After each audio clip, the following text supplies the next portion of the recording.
revolution has ended. Revolution is at hand.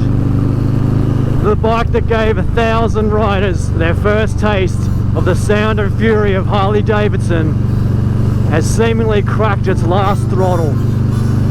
Everyone's favourite girl's bike has gone the way of the dodo.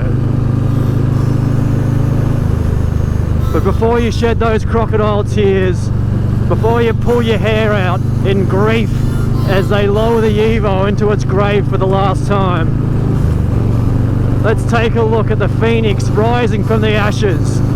The custom 1250, the Sportster S, the Nightster, whatever the hell it's called, it's gonna kick some serious ass.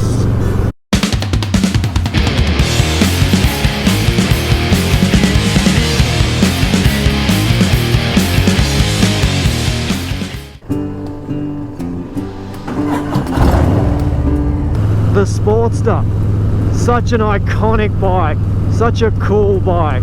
It's seen so many changes since it was introduced in 1957.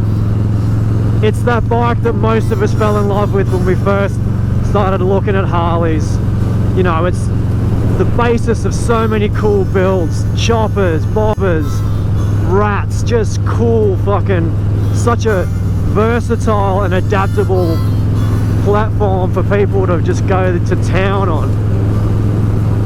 And it's going to be weird to think of it not being here anymore, but there are so many millions of God knows how many Sportsters are going to be out there basically forever.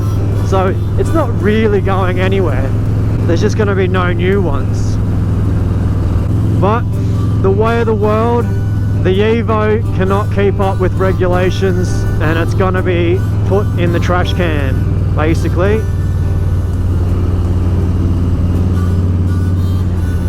But I gotta say, it does open the door for the Revolution Max, which looks like a fucking awesome engine, honestly.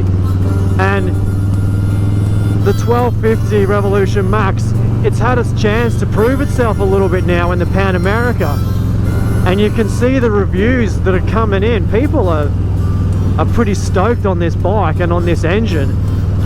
Even Harley skeptics have been seemingly converted and are singing the praises of this engine. So in the Pan America, it's obviously tuned, it's got 150 horsepower, but from what I understand, when they tune it down a little bit for, you know, the low slung sort of lightweight muscle cruiser that is going to be the 1250 Custom, it's going to be about 123 horsepower. But imagine that, liquid cooled. And what makes the engine so good?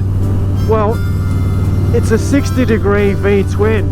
So basically that's the same angle as the V-Rod was, you know, which was co-designed with Porsche to create that muscle performance cruiser, which a lot of people didn't like, myself included. I didn't really like the look of that bike. But imagine that kind of technology, and with that 60-degree V-twin, that extra space allows for 2 throttle bodies with fuel being optimized for each cylinder. So with the liquid cooled engine, you've got tighter tolerances and you can get that engine revving out at a much higher redline. So the Revolution Max will redline at about 9.5 grand and give you those 123, 125 horsepower on the way up. So imagine a bike, you know, the size of a Sportster, but it's going to be so much lighter because the engine is part of the chassis, and the engine itself has magnesium primary cover, magnesium rocker covers, just to really cut down on some weight. So it's going to haul ass. So it seems the 1250 Custom is finally going to be Harley's answer to Indian's FTR and the Scouts, you know, because hopefully it's going to be a reasonable price point, you know, much the way the Pan America surprised people with its price was reasonable for what you get. So hopefully the 1250 Custom will come in at a, you know, an acceptable level to get people on these bikes. But it's gonna be a fantastic bike. It's gonna be super fun to ride, very powerful, very nimble, I reckon. And this Revolution Max powertrain just opens the doors finally into what I reckon is going to put Harley on the front foot. And the more I think about it, it's actually a pretty clever strategy, because you're still going to have your soft tails, you're still going to have all the tourers, the baggers, you're still going to have your Milwaukee 8, which is only a few years old, and that's going to satisfy all the guys that want that rumbly, air-cooled, old-school experience when they ride their Harleys. And it's fantastic that that's still going to be there. But then when you get down into the lightweight cruisers, you know, this 1250 Custom, and this could even reopen the Bronx lines, the 975, I think it is, the lower displacement engines. You could even have a smaller version of the Custom. And remember the Tracker and all those sort of Street Fighter bikes that we were getting teased with? That could all be back on the cards. So you're going to attract, as long as the price is good, you're going to attract those sort of riders, new riders who would have jumped on the Sportster anyway. Well, now they get to jump on a liquid cooled beast and just have an amazing riding experience.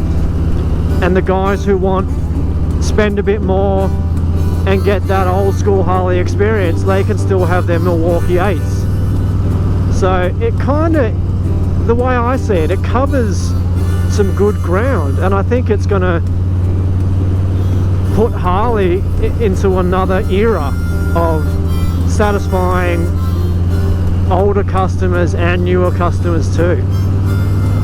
So I think it's all good. It can only be good. Anyway guys, there's my thoughts on this Custom 1250. I think it's going to be a very cool bike, and I think it's an exciting time for Harleys and for Harley fans, because at the end of the day you're just getting more cool bikes, and that's a good thing. Alright guys, if you found the video entertaining, please give us a thumbs up, hit the bell, hit that subscribe. We'll catch you in another one.